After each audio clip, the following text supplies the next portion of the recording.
जी, अस्सलाम वालेकुम। वालेकुम अस्सलाम सर। जी student Nuralan, is there any question? हाँ सर। क्लियर है? कल हमने चैप्टर 6 स्टार्ट किया हुआ था, तो कोई क्वेश्चन आप पूछ लें। No sir, it's clear. Okay, let me start and sharing video, sharing screen.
जी, आपको स्क्रीन नज़र आ रही है मेरी? यस सर, आ रही है। ठीक है, तैयारी कैसी जा रही है वैसे? ओवरऑल देखा जाए तो तैयारी कैसी जा रही है? सर अच्छी जा रही है। अच्छा, एक सही काम जा ना रही करें है। कि मंडे को कोई टेस्ट ले लेते हैं एक। यस सर, ले लें। ताकि आपकी मुझे पता भी चल जाए इतनी तैयारी कर चुकी हैं आप। ठीक है, मंडे को ऐसा करें, पहले 5 जो चैप्टर हैं ना उनकी टेस्ट दे दें।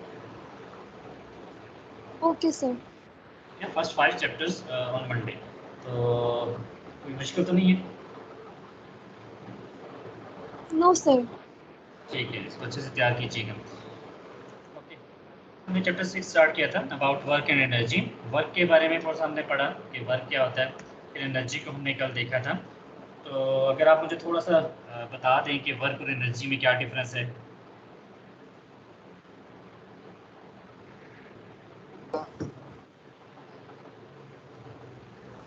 सर वर्क और एनर्जी,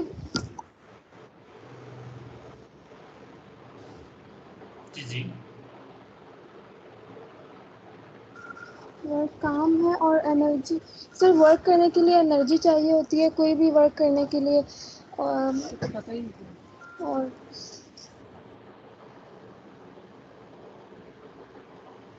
वर्क और एनर्जी में डिफरेंस क्या था जो कल बताया था मैंने आपको?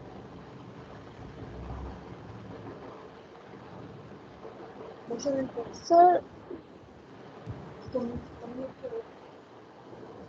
यस।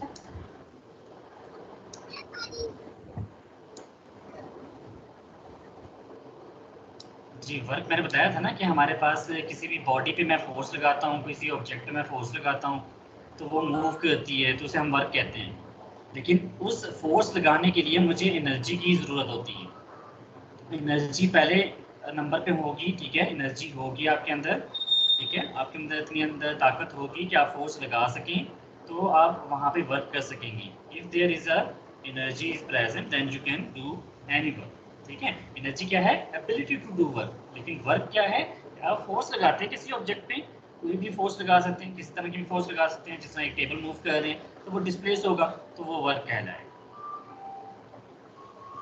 ठीक है। लेकिन वर्क के ओके लिए सर। एनर्जी का होना लाजमी है।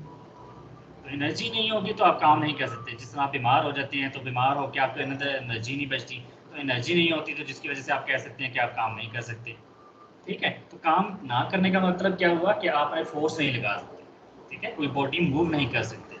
इसका मतलब हमारे पास वर्क और एनर्जी एक सिंपल सी रिलेट करते हैं आपस में कि एनर्जी होगी तब हमारे पास काम हो सकेगा। क्लियर? Okay sir. यस यहाँ सर, पे मुझे हमने आता था ये। बोलना भूल गई, है ना? Yes sir. हाँ, लेकिन इसमें ये होता मुझे है ना कि समझ नहीं आया। जी, इसमें ये होता है कि आपने जब एक दफ़ा समझ तो लिया है, लेकिन आपने इसको एक दफ़ा पढ़ा नहीं होगा। तो जब पढ़ा नहीं होगा तो उसको आपको एक्सप्लेन करना नहीं आया। तो यही पेपर में बच्चों से मिस्टेक्स हो जाती हैं कि आप लोग क्या करते हैं, एक दफ़ा जस्ट चैप्टर को देख लिया, सुन लिया, तो आप कहते हैं कि इनफ हो गया, ठीक है। इसलिए मैंने कहा कि मंडे को आपका एक टेस्ट ले लेंगे ताकि मुझे पता चल जाए कि मैं पढ़ा तो रहा हूँ लेकिन तैयारी कितनी हो रही है, आपको कितना याद हो रहा है। चीज़ याद तब रहती है, एक्सप्लेन तब होगी जब आप उसको एक दफ़ा लिखोगे, याद करके लिखा करो, ठीक है। Okay sir. दिन थोड़े रह गए आपके पास, तो इस वजह से आपने क्या करना है, याद करना है उस चीज़ को, उसके बाद उसको खुद ही अपने आप को टेस्ट देना है। Okay sir. एनर्जी, फिर वही बात है, एनर्जी की हमने दो टाइप्स पढ़ी थी, kinetic energy and potential energy. थी due to yes sir. Kinetic energy due to due to its motion, and potential energy due to its position. Position. Yes, position का मतलब हमने क्या लिया था, हाइट ली थी, ठीक है। तो ये चीज़ आपको क्लियर होना चाहिए, इसकी डेरिवेशन दोनों की याद होनी चाहिए, एक दफ़ा प्रैक्टिस लाजमी कीजिएगा। फिर हमने देखा था energy yes sir. Conversion, energy conversion and conservation. Conversion मैंने बताई थी कि एक फॉर्म से दूसरे फॉर्म में एनर्जी कन्वर्ट हो जाती है, ठीक है। एनर्जी को ना हम बना सकते हैं ना हम उसे तोड़ सकते हैं, हम एक फॉर्म से एनर्जी को दूसरी फॉर्म में कन्वर्ट कर देते हैं, ठीक है। जिस तरह आप बताते हैं कि आपके पास जैसा सोलर आजकल चल रहे हैं, सोलर प्लेट्स होती हैं, सोलर एनर्जी होती है, तो सोलर एनर्जी से आप इलेक्ट्रिसिटी हासिल करते हैं। सोलर के बारे में पता है ना आपको? यस सर, पता है।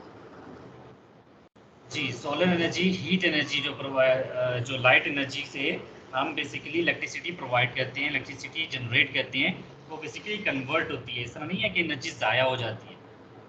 अक्सर हम कहते हैं हम मेहनत कर रहे हैं, इतनी मेहनत कर रहे हैं, लेकिन हमारे रिजल्ट नहीं आ रहा, हमारा कामयाबी हासिल नहीं हो रही, लेकिन वो एनर्जी वेस्ट नहीं होती, आपकी एनर्जी आगे कहीं काम आ जाती है। इसलिए चीज़ों को इसी तरह आपने लेके चलना है कि चीज़ों को याद करना है अच्छे से, उससे डीमोटिवेट नहीं होना। तो ये भी आप इस तरह ले सकते हो। मैथ्स एनर्जी इक्वेशन भी हमने देखी थी आइंस्टाइन के मुताबिक, is equal to mc square, और सी हमारे पास क्या था, C stands for speed of light. Good one, that is the speed of light. और इसकी क्या वैल्यू क्या थी? Sir, metre per second.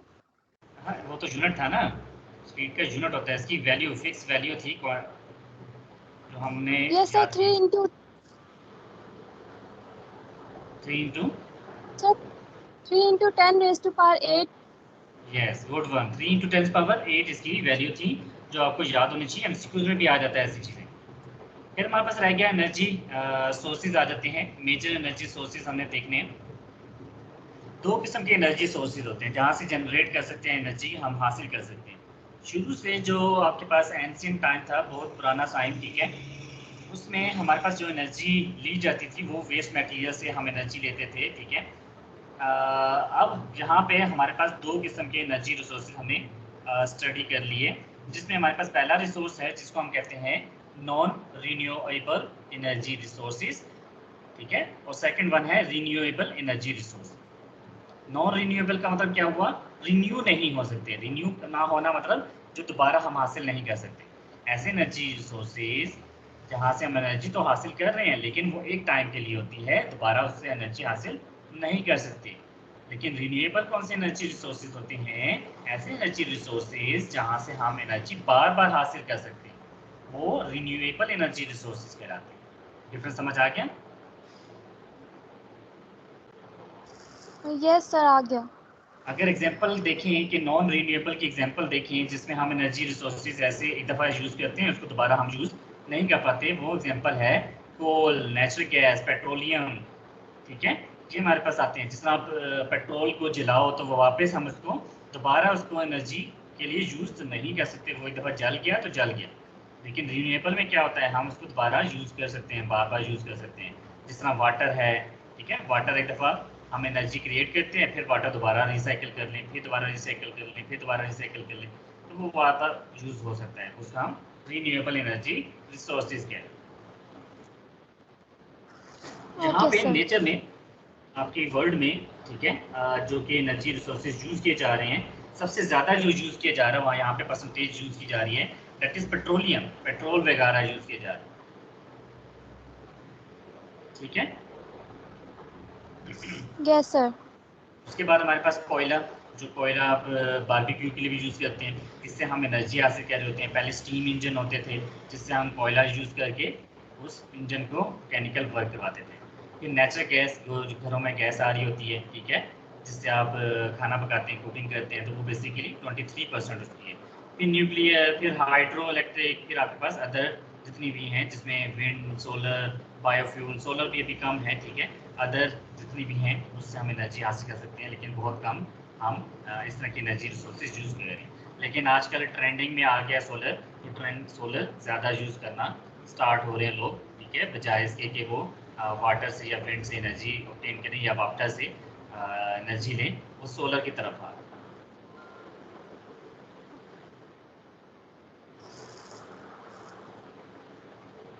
Sir light बहुत जाती है ना, इसलिए। जी, लाइट पहुंच जाती है, इस वजह से उन्होंने कहा कि सोलर, गर्मी तो वैसे ही ज़्यादा हो जाती है, ठीक है, गर्मियों में भी सर्दियों में भी गर्मी होती है, ये सूरज तो वैसे निकल रहा होता है, तो उसकी वजह से वो कहते हैं कि सोलर को ही क्यों ना यूज़ करें।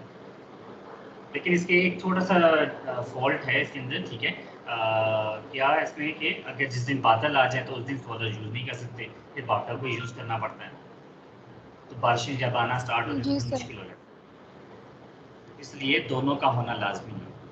विंड से भी एनर्जी आती रहे वो भी अच्छा है, लेकिन सोलर भी अच्छी चीज़ है। उसके बाद हमारे पास आ जाता है इसमें सर जी जी।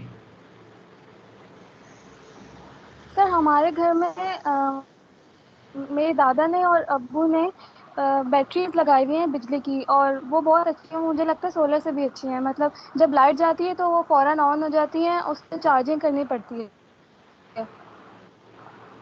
जी बिल्कुल ऐसे ही।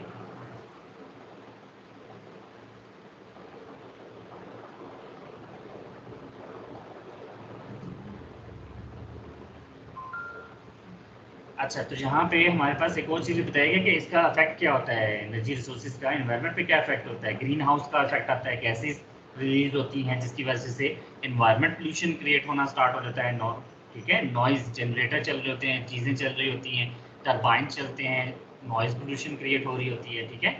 उसके बाद हमारे पास वाटर से क्या हो रहा है, resources to produce steam, providing cooling and serve other function. तो इससे हमारे पास यूज़फुल भी होता है, जिसमें स्टीम बन रहा होता है, स्टीम इंजन बन जाते हैं उससे, ठीक है, वो भी हम यूज़ कर सकते हैं। और उसके बाद पोल्यूशन, जिस तरह मैंने बताया था, वाटर से भी पोल्यूशन आ रही होती है। उसके बाद मेनली जो रीज़न होता है ना इससे, ठीक है, वो पोल्यूशन और नॉइज़ पोल्यूशन और एयर पोल्यूशन ये क्रिएट हो रहे होते हैं, ठीक है। इस तरह एनिमल्स भी इफेक्ट होते हैं और ह्यूमंस भी इफेक्ट होते हैं, प्लांट्स इफेक्ट होते हैं, हमारी सराउंडिंग हर चीज़ इफेक्ट होती है इन चीज़ों से। Yes sir. अच्छा, फिर हम चलते हैं थोड़े से एनर्जी रिसोर्सेज को डिस्कस कर लेते हैं। तो यहाँ पे फॉसिल फ्यूल का डिस्कस किया गया है। तो फॉसिल फ्यूल में हमारे पास क्या क्या चीज़ें आ जाती हैं, जिसमें हमारे पास लिखा हुआ है fossil fuel are the remains of million of year old plants life और एक्वेस्टिक, दैट इज एक्वेटिक, जो कि एक्वेटिक मतलब जो पानी के जानवर होते हैं, एनिमल लाइफ, ठीक है। उनमें से हम देखते हैं इस तरह कोयला, कोयला कहाँ से आता है, प्लांट से आता है। प्लांट हमारे पास ज़मीन में बरीड होती हैं, बरीड कई सालों तक पड़े रहते हैं, तो वहाँ से कोयला बन जाता है, तो वो कोल हमारे पास बनता है। उसके बाद ऑयल आता है, ठीक है, एनिमल फिश ऑयल जिसको कहते हैं, ठीक है। एनिमल से ऑयल भी हासिल किया जाता है, प्लांट से ऑयल हासिल किया जाता है, सोया सॉस, सॉरी सोया ऑयल होता है, ठीक है। इस तरह के डिफरेंट ऑयल मिल रहे होते हैं। नेचुरल गैस, नेचुरल गैस हमारे पास अवेलेबिलिटी होती है, जो कि एक दफ़ा यूज़ कर रहे हैं, वो भी फॉसिल फ्यूल में आ रहा है। हमारे पास डायग्राम है जिसमें प्लांट से कॉल बनता है, कॉल से इलेक्ट्रिसिटी जनरेट होती है। इसी तरह अगर उससे देखें, हम ऑर्गेनिज्म से देखें, उससे हमें पेट्रोल बनता है, पेट्रोलियम बनता है, वो कार हम यूज़ करते हैं एज अ फ्यूल, ठीक है। Yes sir. नेक्स्ट थोड़ा फर्दर और एनर्जी रिसोर्स देखें तो एक आ गया सोलर, जो कि आपको पता है कि सोलर हमारे पास बहुत अच्छी चीज़ है, उससे इन्वायरमेंट पोल्यूशन भी नहीं हो रही होती, ठीक है, और उससे बिजली भी काफ़ी अच्छी आ रही होती है और यूज़ कर रहे हैं हम, ठीक है। और उससे क्या होगा, एक वो ये फॉल्ट है कि इसमें अगर जहाँ पे रेनी सीज़न हो, ठीक है, वहाँ पे ये मतलब यूज़ नहीं कर सकते, सूरज का होना लाजमी है, जी ठीक है। सर। लेकिन आजकल क्या हो गया, सोलर सिस्टम थोड़े एडवांस हो गए, उसमें क्या है कि वो हल्की सी लाइट भी होगी ना, तो लाइट पे भी वो चार्ज होना स्टार्ट हो, एडवांसमेंट आ रही ओके सर। है। अच्छा, उसके बाद न्यूक्लियर एनर्जी आता है। न्यूक्लियर एनर्जी ज़्यादातर एटम बॉम्ब बनाने के लिए या थर्मल एनर्जी हासिल करने के लिए हम यूज़ करते हैं। उसमें यूरानियम एटम और यहाँ पे पोलोनियम, दो एटम यूज़ किए जाते हैं, जिससे हम स्प्लिट करते हैं, तोड़ते हैं, एक large amount of energy release होती है, वो एनर्जी हम यूज़ करते हैं, ठीक है, जिससे एटम बॉम्ब बनते हैं। Okay sir.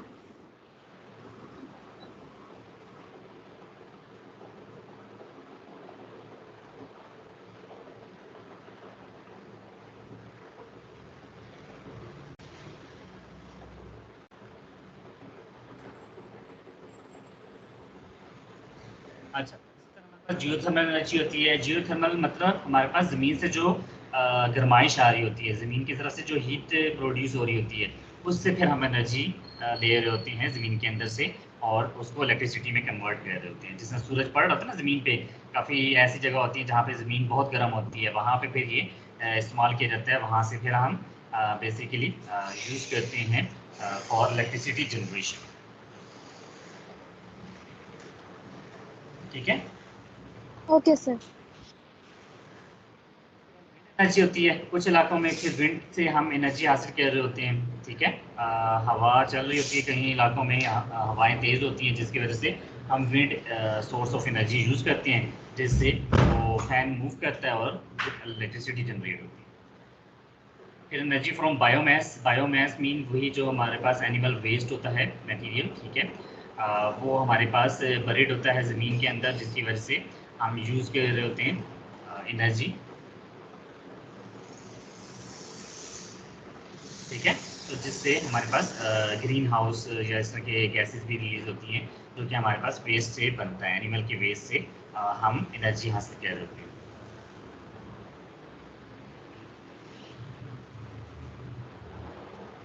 Okay sir. अब ये एक छोटा सा फ्लो चार्ट है जिसमें इलेक्ट्रिक लैंप कैसे वर्क करता है, जिसमें लाइट एनर्जी, इलेक्ट्रिसिटी एनर्जी में यहाँ पे बेसिकली लाइट एनर्जी से हमें मिल जाती है और हीट एनर्जी से। ये दो चीज़ें हैं जिससे हमारे पास बल्ब काम कर रहे होते हैं, ठीक है। इलेक्ट्रिसिटी आती है, उससे लाइट मिलती है और हीट मिलती है।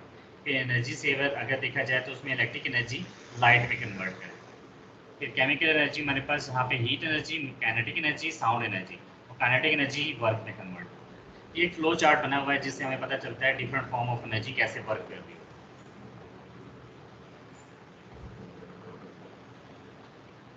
और सर पोटेंशियल एनर्जी। जी पोटेंशियल एनर्जी वो तो हाइट की वजह से होती है ना, तो वो इस तरह है कि जिस तरह हम वाटर को सेव करते हैं एक टरबाइन के डैम में, ठीक है, वो एक हाइट पे होता है तो वहाँ पे पोटेंशियल एनर्जी स्टोर होती है। जैसे हम टरबाइन को ओपन करते हैं तो वो वाटर नीचे की तरफ फ्लो करना स्टार्ट करता है, तो वो हम वहाँ पे यूज़ करते हैं।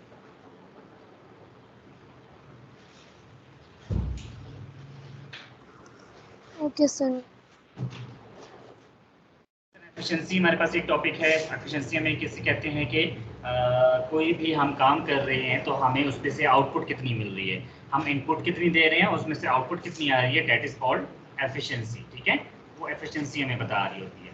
अगर मैं कहता हूँ कि आपने सपोज इनपुट किसी डिवाइस को इनपुट दे रही हैं, इलेक्ट्रिसिटी प्रोवाइड कर रहे हैं, वो आपने दिया है 25, ठीक है, इनपुट दिया है, आउटपुट इसमें से आ रहा है दैट इज 20, तो 20 आउट ऑफ 25 हमारे पास एफिशिएंसी निकल आती है। जो कि आप मार्क्स भी देखते हैं ना कि आपको मैं टेस्ट दे रहा हूँ, टेस्ट में से आपने 25 में से 20 मार्क्स लिए, तो मैं देखता हूँ कि आप कितने एफिशिएंट हो, कितना आपने अच्छा परसेंटेज लिए, तो हमें वो एफिशिएंसी कहते हैं। इसको 100 से मल्टीप्लाई कर दें तो हमारे पास एफिशिएंसी आ जाती है। नीचे टोटल वर्क, ऊपर आउटपुट वर्क इनटू 100, ठीक है। An ideal system okay sir.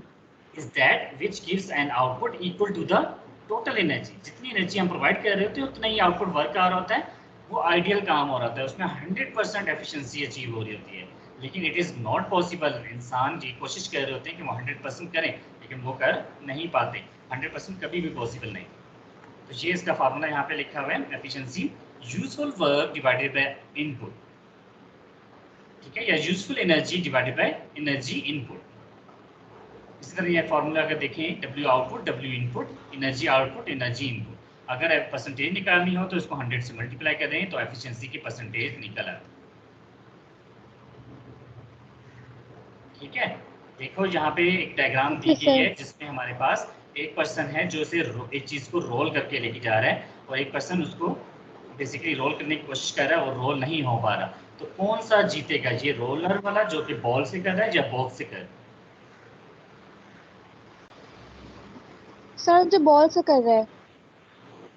जो बॉल से कह रहा है, क्यों? क्योंकि उसकी एफिशिएंसी ज़्यादा आ रही है, ठीक है, वो ज़्यादा एफिशिएंट काम कर रहा है जिसकी वजह से उसकी बॉल है, और वो उसने कहा कि मैं स्क्वेयर बॉक्स की जगह बॉल बना लेता हूँ और बॉल को मूव करता हूँ, तो बॉल से ज़्यादा मैं अच्छे से आगे मूव कर सकता हूँ। लेकिन उस नीचे दूसरी वाली एग्जाम्पल है उसमें बॉक्स, वो कहता है मैं बॉक्स से ही करता हूँ लेकिन वो ज़्यादा एफिशिएंट नहीं काम कर पा रहा। Okay sir. आ जाता है लास्ट टॉपिक है हमारा इस चैप्टर का, पावर। तो पावर में हम देखते हैं कि जिस तरह हमने वर्क देखा, काम तो कर रहे हैं, मैं आपको से कहता हूँ कि आपके पास 2 घंटे हैं अपने टेस्ट करना है, तो बेसिकली मैंने कहा कि आपने काम करना है 2 घंटे के अंदर, तो जब मैं टाइम्स को स्पेसिफाई कर देता हूँ किसी काम के लिए, उसे पावर कहते हैं। पॉइंट समझ आया? Okay sir. इस तरह हुआ कि अगर मैं एक मजदूर को कहता हूँ ये आपके पास 10 ईंटें हैं, ठीक है, ये आपने ऊपर छत पे पहुंचानी है और आपके पास टाइम है 10 मिनट, 10 मिनट में आपने ये 10 ईंटें ऊपर पहुंचानी है, तो वो जितनी पावर लगाएगा ना वो उसे पावर कहते हैं कि कितना काम कितने टाइम में। Power equal to work done in a unit time. अगर मैं टाइम को स्पेसिफाई कर दूं और आपसे कहूं कि आपने काम करना है उस टाइम में, उसे पावर कहते हैं कि आपके अंदर पावर कितनी है ताकि आप कितने टाइम में काम करें।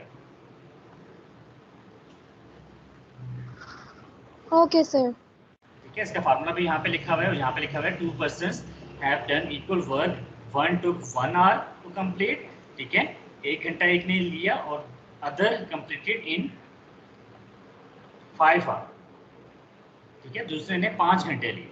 नो डाउट बोथ, दोनों ने ये काम किया, ये हमें कोई इसमें नहीं शक कि दोनों ने काम किया, लेकिन दोनों की जो पावर थी वो डिफरेंट, एक ने जल्दी काम कर लिया और एक ने देर से किया, जो जल्दी काम कर लिया उसकी पावर ज़्यादा थी और जिसने देर से काम किया उसकी पावर कम थी। Okay sir. यहाँ पे यही एनर्जी के यहाँ पे बताया गया है कि पावर जिसकी ज़्यादा होती है वो ज़्यादा काम कर सकता है। अगर पावर का यूनिट देखें तो वो होता है, जिसमें पावर का फार्मूला है that is W by T, तो वर्क का होता है जाउल और टाइम का होता है second. The joule per second is the unit of power. और इसका एक और यूनिट है जिसे हम कहते हैं वॉट, WATT, ठीक है, denoted by symbol capital W, that is what.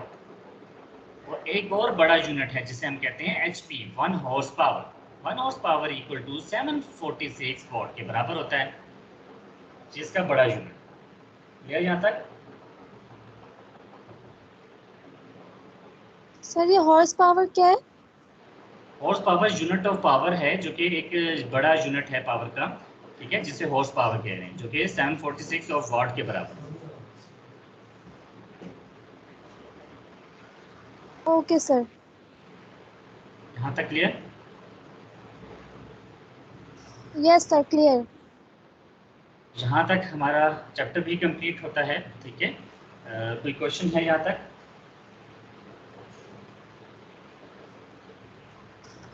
No sir, no question. तो यहाँ पे अगर क्वेश्चंस देखे जाएं, आपके क्वेश्चंस किस तरह बन सकते हैं, ठीक है, क्योंकि हमारे पास थोड़ा सा टाइम है, मैं क्वेश्चंस डिस्कस कर लूँ। ये आपके पास डेरिवेशंस हैं, ये आपने लाजमी याद रखनी है। काइनेटिक एनर्जी और पोटेंशियल एनर्जी लॉन्ग के लिए आ जाती है, ठीक है। Okay sir.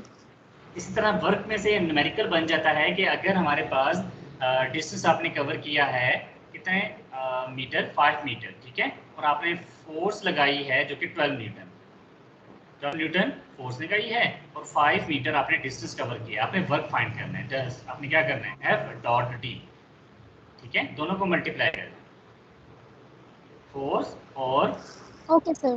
डिस्टेंस को मल्टीप्लाई कर देना है। इसमें एक ट्रिकी क्वेश्चन कैसे आ सकता है? ट्रिकी क्वेश्चन ऐसे आता है कि डिस्टेंस जो है ना, वो मीटर के बजाय वो कहें कि ये 5 सेंटीमीटर है, और फोर्स हमारे पास जो न्यूटन है वो है 12 न्यूटन। तो आपको डिस्टेंस को सेंटीमीटर से मीटर में कन्वर्ट करना पड़ेगा। कैसे? 5 को 100 से डिवाइड कर दें तो आ जाएगा 0.05 मीटर। अब इसको मल्टीप्लाई करना है फोर्स के साथ, तब हमारे पास वर्क निकलेगा। क्लियर? सर मुझे इसी चीज़ में बहुत कंफ्यूजन होती है कि मतलब सेंटीमीटर को मीटर या मिलीमीटर, मतलब इस तरह मुझे आता नहीं है ये कैसे करते हैं, मतलब कंफ्यूज होती हूँ। अच्छा, यहाँ पे आप देखो ना कि हमारे पास अगर कन्वर्जन की बात आती है ना, तो आपको कुछ कन्वर्जन याद होनी चाहिए। आपको वैसे वो बेस क्वांटिटीज का टेबल याद है जिसमें बेस क्वांटिटी लिखी हुई थी, 7 बेस क्वांटिटीज हैं, length, mass, time. Yes sir. Length, mass, time, temperature, electric current, amount of substance, ये वाले सारे हैं, ठीक है। ये 7 बेस क्वांटिटी फिक्स हैं, इनके यूनिट भी फिक्स हैं। यूनिट कैसे फिक्स हैं? जिस तरह अगर मैं कहूँ कि हमारे पास जो डिस्टेंस है, लेंथ है, वो मीटर में होता है, जो मास है वो किलोग्राम में होता है। ये यूनिट भी आपको याद होने चाहिए। अगर वो याद हैं, अगर उससे हट के यूनिट आपको बताया जाता है न्यूमेरिकल में, तो आपको कन्वर्ट करना पड़ेगा।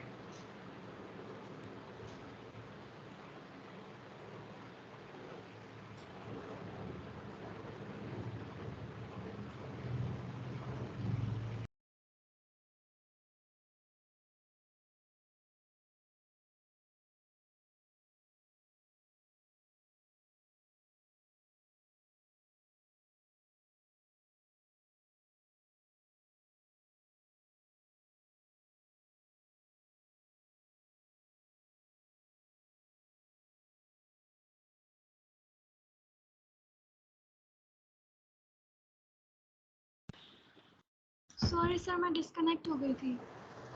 जी, तो मैं बता रहा था कि आपको वो बेस क्वांटिटीज और बेस यूनिट याद होने चाहिए जो कि फिक्स है, ठीक है। दूसरी चीज़ आपको पता होना चाहिए यूनिट कन्वर्जन के लिए कि यूनिट कन्वर्ट कैसे किए जाते हैं। कि अगर आपको कहा जाता है कि स्मॉल यूनिट, कोई छोटा यूनिट है, ठीक है, स्मॉल से आपने बड़े यूनिट की तरफ जाना है। जिस तरह अगर मैं एग्जांपल लूँ, सेंटीमीटर से आपने मीटर की तरफ जाना है, या ग्राम से किलोग्राम की तरफ जाना है, तो आपको क्या करना पड़ेगा? यू हैव टू डिवाइड, आपको डिवाइड करना पड़ेगा। किस चीज़ से?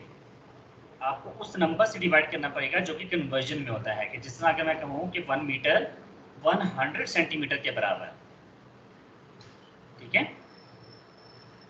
ये आपको पता होना चाहिए कि 1 जो मीटर है वो 100 सेंटीमीटर के बराबर है। और अगर मैं कहूँ कि 1 सेंटीमीटर वो किसके बराबर है, 10 मिलीमीटर के बराबर है। ठीक है, इस तरह 1 kg अगर मैं बात करूं तो 1 kg इक्वल टू 1000 ग्राम के बराबर। तो ये चीज़ आपको पता होनी चाहिए। दूसरी, यहाँ पे मैंने बताया कि स्मॉल से बड़े यूनिट की तरफ जाते हैं, जिस तरह सेंटीमीटर से मीटर की तरफ जाएंगे, तो आपने उस वैल्यू को 100 से डिवाइड करना है, 10 से डिवाइड करना है, या 1000 से डिवाइड करना है, अकॉर्डिंग टू सिचुएशन। क्लियर?